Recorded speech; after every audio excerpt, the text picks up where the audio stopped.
राहिले हे भगवंता हे कार्य मी एका सेवकानं केलेलं आहे असं बोलू लागले. आसता व्यवस्था संपूर्ण दोघ दुर्गम शरबंधना त्याम्यानी वरिले दान सेवा संपूर्ण हे माझी सेवा संपूर्ण हे माझी असं होतंय बघा. सोन्याला कधी उचलून राहावं लागतंय.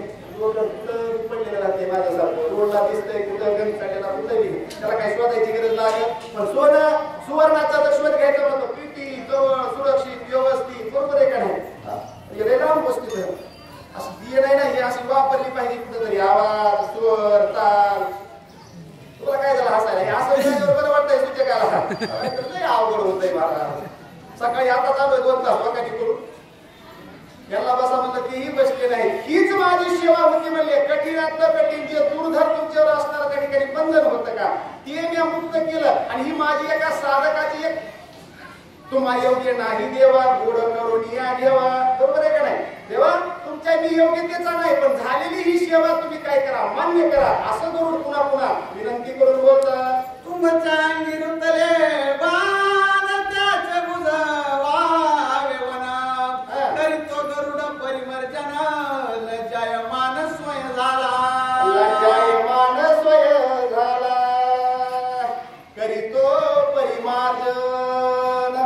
ते पुन्हा दिसून नाहीत म्हणून त्याच्या आवडच्या वहीत होतं तुमच्याकडे भर जरी पितांबर धारण केले होते वस्त्र धारण केले होते तरी तुम्हाला सर्प बंधनात पडावा लागलं. पण जे काही तुम्हाला वेदना झालेल्या जे काही त्या सर्पाने दोष केलेला आहे आणि त्याचं मार्जन करण्याकरता म्हणजे काय झाला हा करून लज्जायमान झाला. तिथं पुसू लागला त्या ठिकाणी असणार जिनेकरून ती जखम राहू नये अशी कृती त्या ठिकाणी गरुडानं केली. श्रीराम नाही मान परिमर्जन ते काय हे वरच्यावरीच हे जगाचे मालक आहेत चतुरा तो शिरोमणी गुणलावण्य श्रीराम स्तवन सर्वंदी रघुनंदन सुख संपन्न स्वानंदे सुख संपन्न स्वानंदे.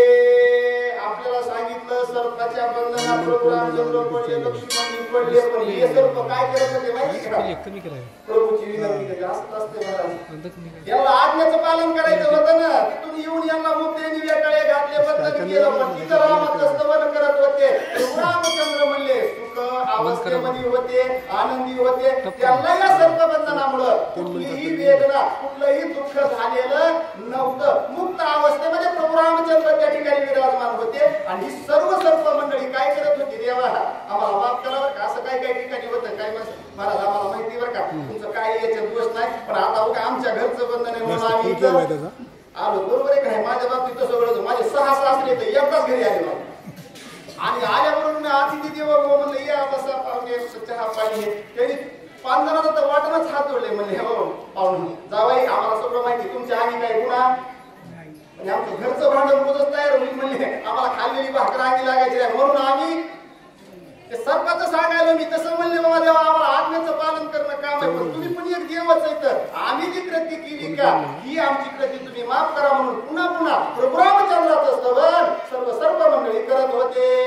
सर्प सर्प समस्त स्वदिस्तास्तव समस्त भाग्य उठिला रघुनाथ नित्यमुक्त श्रीरामा नित्यमुक्त श्रीरामा जे नित्यमुक्त आहे चराचरामध्ये विराजमान आहे त्यांना बंधन करील काय भगवंताला कुठलं बंधन बाधा करू शकतं का बांधून ठेवू शकतं का नाही. नित्यमुक्त ज्यांची अवस्था आहे का म्हणजे हे विराजमान झाले बाजूला निघून गेल्याबरोबर मुक्त अवस्थेमध्ये प्रभू रामचंद्र त्या ठिकाणी विराजमान झाले म्हणून सांगू लागले.